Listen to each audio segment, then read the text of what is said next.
Buenas tardes, mi nombre es Patricio Romero Beltrán, estudiante de la Facultad de Derecho de la Universidad Nacional Autónoma de México. Y hoy quiero presentar una de las instituciones más importantes, más técnicas y al mismo tiempo se podría decir que más humanas del juicio de amparo, que es la suspensión del acto reclamado. Primero vamos a empezar con su origen y el sentido de la suspensión. Para entender por qué la suspensión es tan relevante, hay que comenzar por su historia. La suspensión no nació como un simple mecanismo procesal, surgió como una necesidad política y social en un país donde el ejercicio del poder se realizaba de forma inmediata e incluso en algunas ocasiones arbitraria. México en el siglo XIX vivía un escenario de actos de autoridad que se ejecutaban al instante y sin posibilidad de defensa real. Fue en este contexto que empezó a formarse una idea que hoy consideramos elemental. Mientras un juez analiza si un acto es constitucional, no debe permitirse ese acto causa un daño irreversible. El primer germen lo encontramos en Yucatán en 1841, cuando por primera vez se reconoció que el ciudadano debía tener un espacio de protección antes de que un acto se ejecutara. Años después, aproximadamente por el año 1847, Mariano Otero entendió perfectamente que el amparo no podía ser solo un juicio que revisara la legalidad de un acto ya consumado. El amparo tenía que ir más allá. El amparo debía ser un medio para evitar injusticias en tiempo real, no solo viendo a futuro, también pensando en el presente. Si la ejecución del acto era inmediata y la sentencia llegaba meses después, el juicio carecía de sentido. Con la Constitución de 1857, esa idea se robusteció y finalmente en 1917 el artículo 107 terminó por darle a la suspensión un lugar permanente dentro del sistema de protección constitucional mexicano. Desde entonces, la suspensión ha evolucionado, especialmente después de la reforma de 2011 en materia de derechos humanos, que amplió su alcance más allá de las libertades clásicas y la proyectó hacia la tutela del catálogo completo de lo que hoy conocemos como derechos humanos.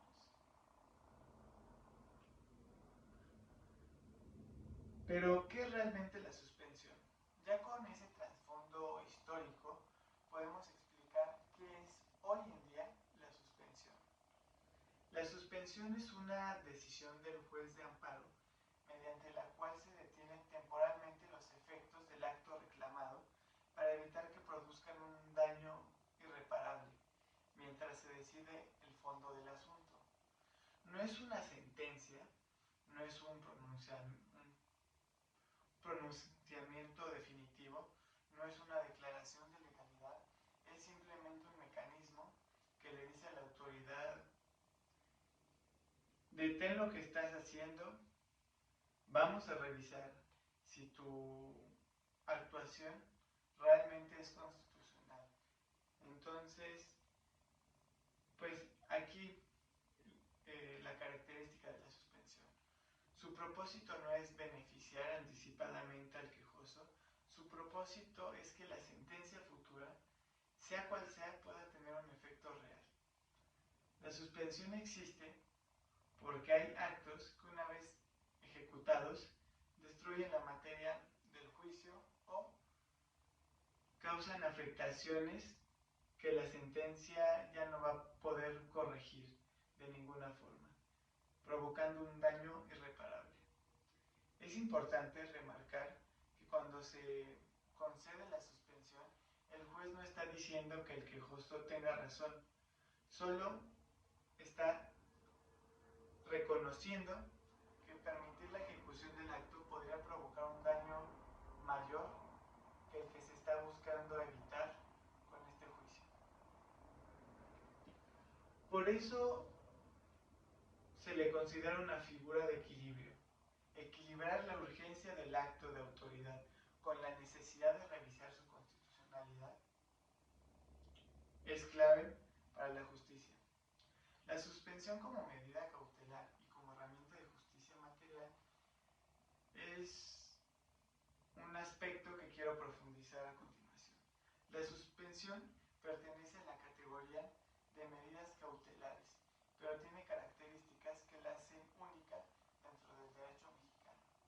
Su carácter provisional implica que solo dura mientras el juicio se resuelve.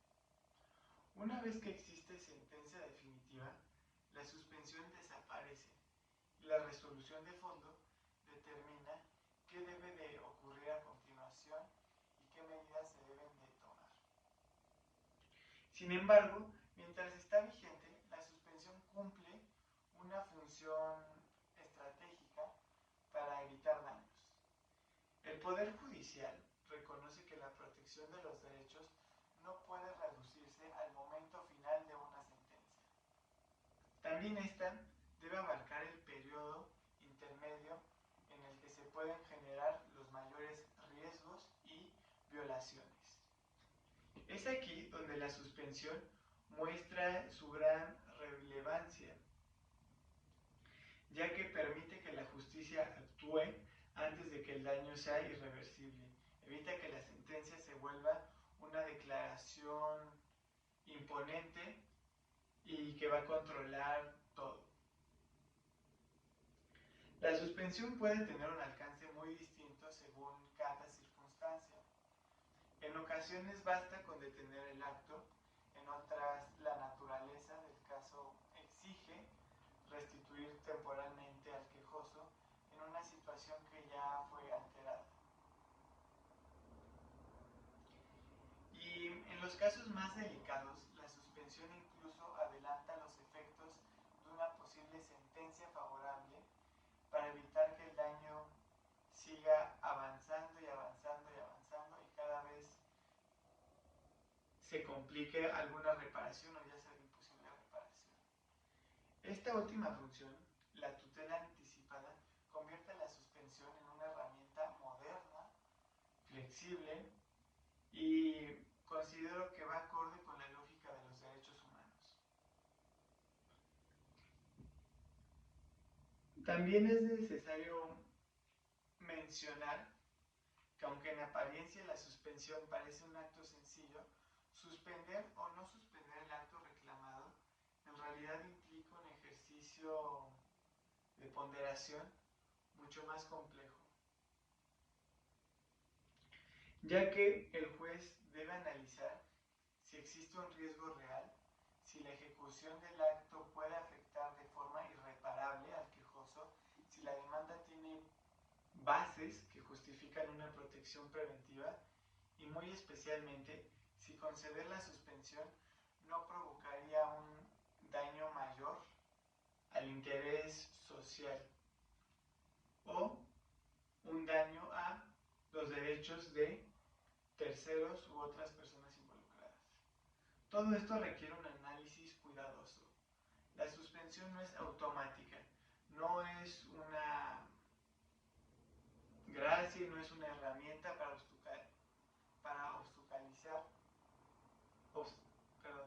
obstaculizar la función pública. Es un mecanismo técnico que solo se utiliza cuando los riesgos son mayores que los costos de paralizar temporalmente el acto de autoridad. Para que pueda concederse el acto reclamado, debe ser real o inminente. Debe existir un peligro en la demora. Debe haber bases jurídicas razonables y debe existir una expectativa mínima de que la sentencia de amparo podría ser favorable. Esto es lo que la doctrina llama apariencia de buen derecho. Pero aún más importante es que la suspensión no puede convertirse en un obstáculo para el funcionamiento de las instituciones. Por eso el juez evalúa también si el interés de la sociedad podría verse gravemente afectado. Esta ponderación constante es la esencia de la decisión de si se va a conceder o no la suspensión. Que el papel del artículo 147 es esencial, ya que hasta aquí hemos hablado de la suspensión como medida conservadora, pero el artículo 147 de la Ley de Amparo modifica esta visión tradicional y permite que la suspensión sea algo más allá que un solo freno. Este artículo autoriza al juez a fijar de manera muy precisa la situación exacta en que deben quedar las cosas. Y no solo es eso, le permite dictar todas las medidas que sean necesarias para conservar la materia del juicio. Esa expresión de todas las medidas necesarias abrió la puerta para que la suspensión no solo detenga el acto, sino que incluso revierta de manera temporal, cuando sea indispensable, para evitar cualquier daño irreparable, el cual ya no se pueda subsanar. Ahí es donde entran los efectos resolutorios y la tutela anticipada. Con el artículo 147, la suspensión dejó de ser una medida inmóvil para convertirse en una herramienta viva, por así decirlo, que puede adaptarse a la urgencia del caso. Es un instrumento de protección reforzada donde el juez puede ordenar que un estudiante sea reincorporado temporalmente, que un paciente reciba un tratamiento o que un trabajador vuelva provisionalmente a su puesto, o hasta que un derecho afectado sea restaurado mientras se decide el fondo del asunto. Esta evolución demuestra que la suspensión no es un simple alto en la ejecución del acto, sino un mecanismo capaz de evitar injusticias mientras el Poder Judicial determina quién tiene la razón. La suspensión del acto reclamado es sin duda una de las instituciones más complejas y trascendentales de nuestro sistema jurídico. No solo preserva la materia del juicio y protege al quejoso de daños irreparables, también refleja la idea fundamental de que la justicia debe ser oportuna, no tardía, y que un derecho solo está protegido si puede defenderse antes de que sea destruido.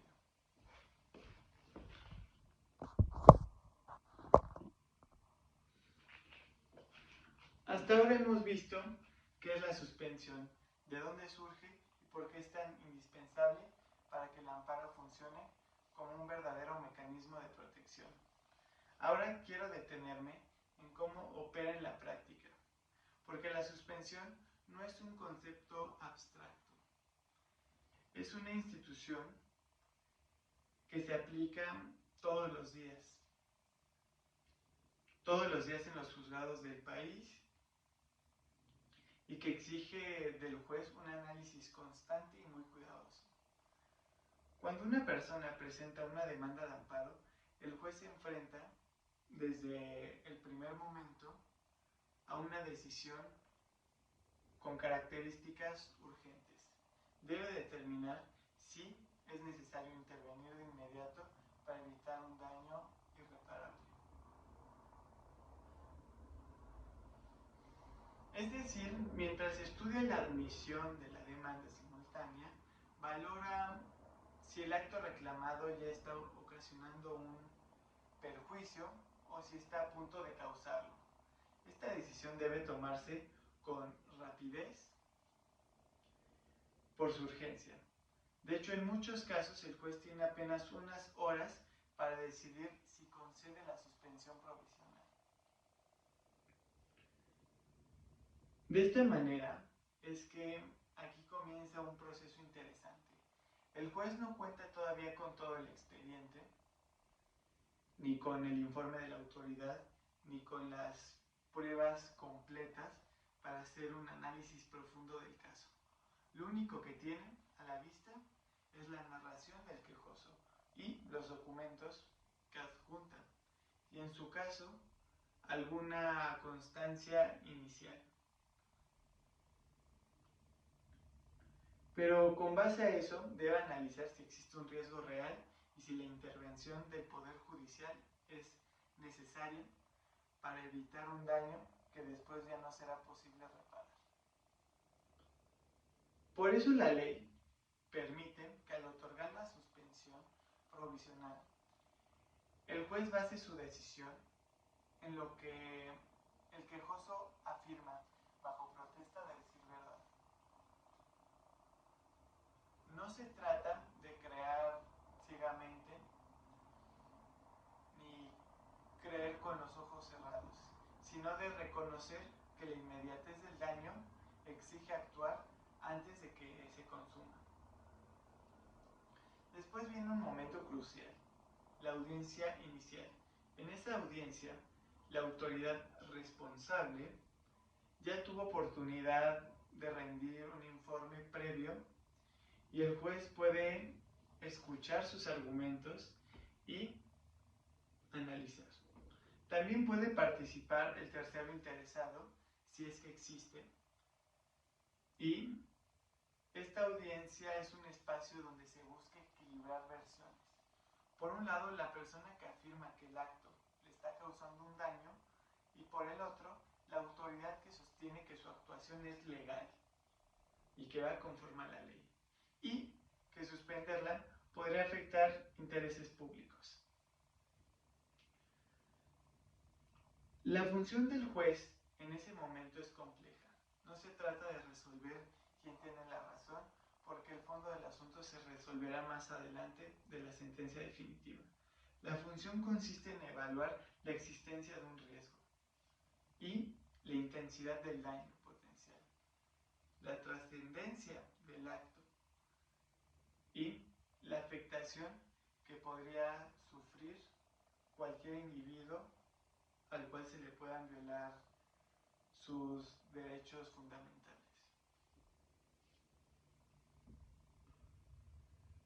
En otras palabras, la suspensión exige del juez un ejercicio constante de ponderación. En esta ponderación intervienen criterios que se han desarrollado a lo largo del tiempo. Uno de los más importantes es la apariencia del buen derecho.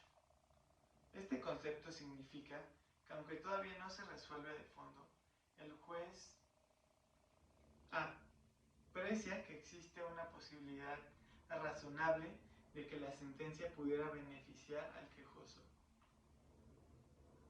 No se exige certeza ni convicción plena, sino una valoración inicial que impida que se ejecuten actos posiblemente inconstitucionales. Mientras tanto, que se revise su legalidad.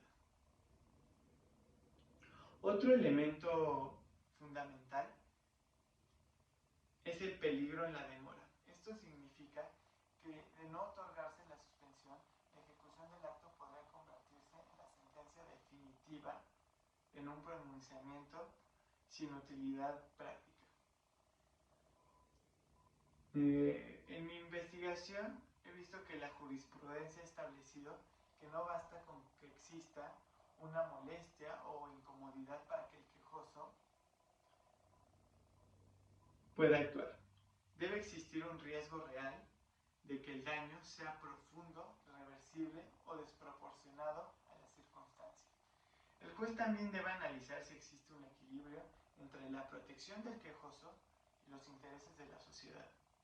El juicio de amparo no puede convertirse en un obstáculo para la función pública. Por eso, aun cuando existe riesgo para el quejoso, la suspensión puede negarse si al concederla se afecta gravemente el orden público o los bienes colectivos. Este es uno de los puntos más complejos porque el concepto de interés social no siempre es claro y cada caso requiere un análisis específico.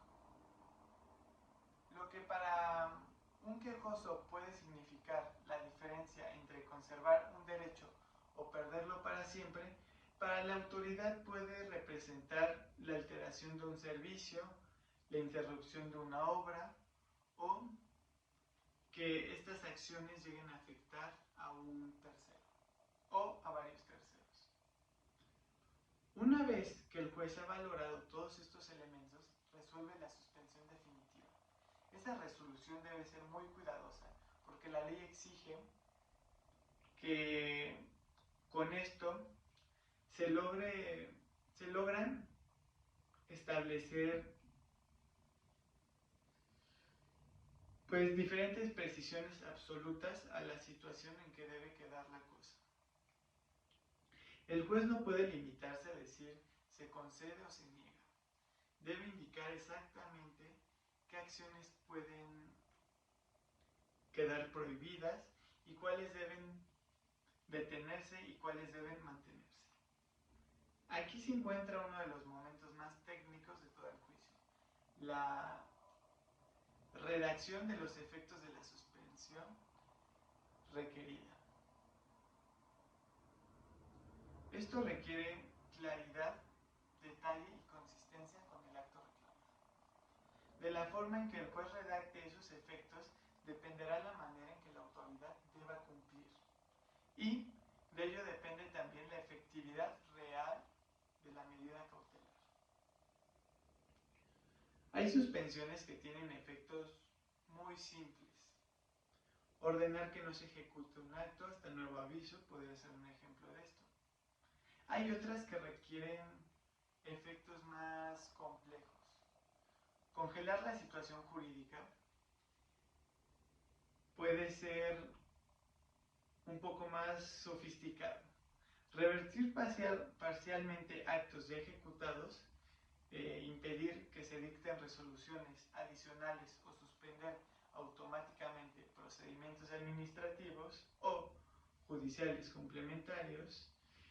En cada caso, el juez debe adaptar la medida a la naturaleza del acto reclamado y a la protección que esté buscando y que necesite principalmente el quejoso.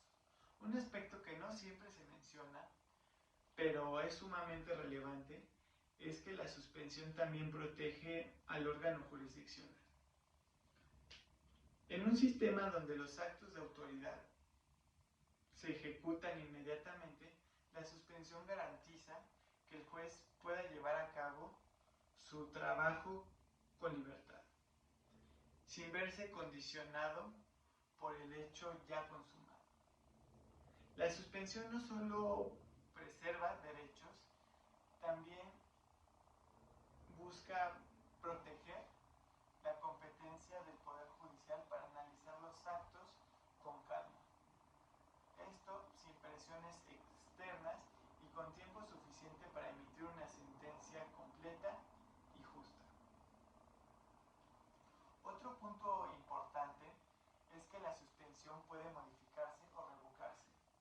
En cualquier momento, si cambian las circunstancias, esto no es un signo de debilidad del sistema, por así decirlo, sino una muestra de la flexibilidad del sistema. Si el riesgo llega a desaparecer y si el acto cambia y si la autoridad demuestra que la ejecución no genera daño o si llega a aparecer un nuevo elemento que afecte el interés social, el juez puede ajustar la medida. El sistema de suspensión es dinámico, no es un sistema rígido. Se adapta conforme avanza el proceso y conforme evoluciona la situación de la cual se llegó a originar la demanda.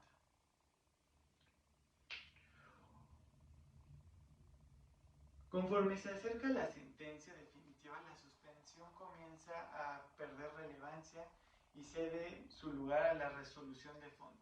Una vez que el juez analiza todas las pruebas, evalúa los argumentos y determina la constitucionalidad. La suspensión deja de tener sentido. Si se concede el amparo, la sentencia sustituye a la suspensión y así establece de manera definitiva lo que debe realizarse. Si se niega el amparo, la suspensión se extingue y la autoridad recupera la facultad plena para ejecutar sus acciones y su determinación. Este diseño permite algo esencial, que la suspensión nunca sustituya a la sentencia.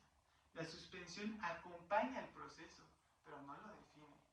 Permite que el juez llegue con tranquilidad a la resolución de fondo, pero no la adelanta ni condiciona su contenido.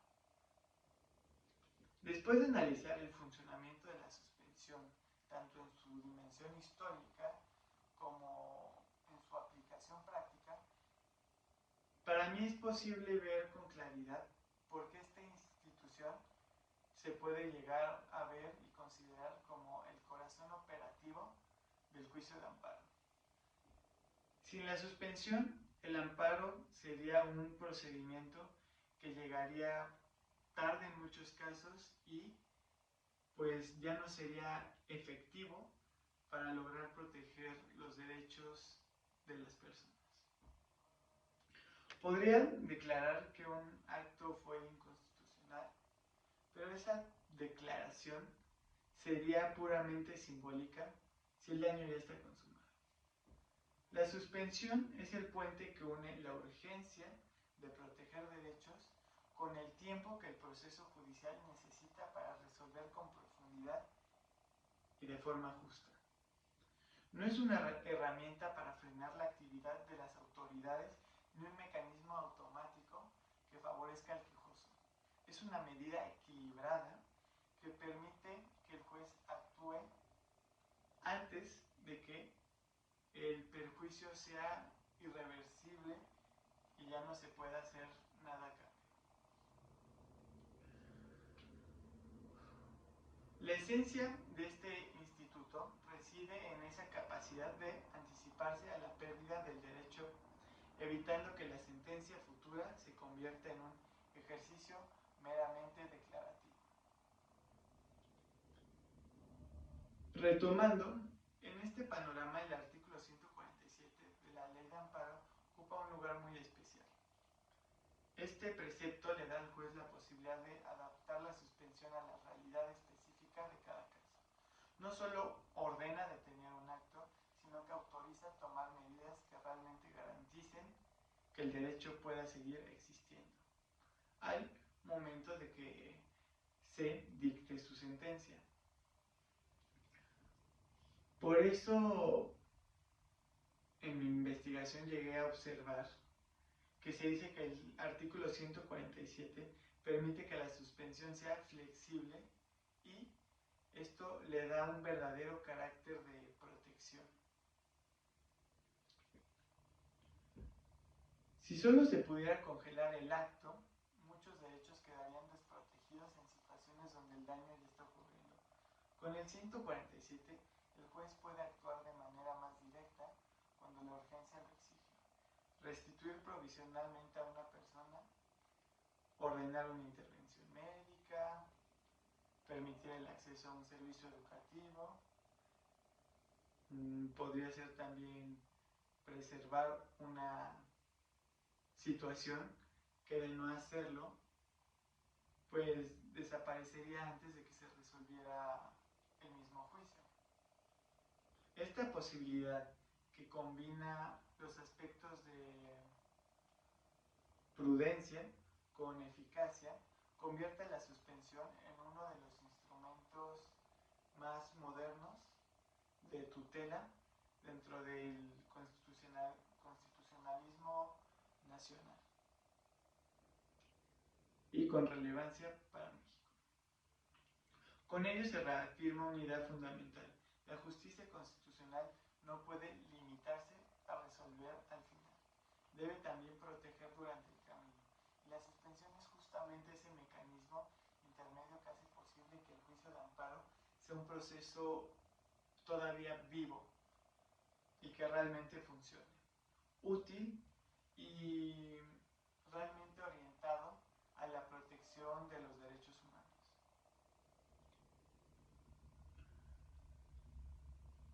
En resumen, comprender la suspensión del acto reclamado es comprender la lógica completa del amparo. Es reconocer que el proceso constitucional no solo debe corregir injusticias, sino también debe impedirlas antes de que se consumen. Es un recordatorio de que el derecho, cuando se aplica con la sensibilidad y técnica, puede proteger y prevenir ciertas situaciones y no solo dictar sentencia de manera posterior. Con este análisis y reflexión concluyo mi video y muchas gracias por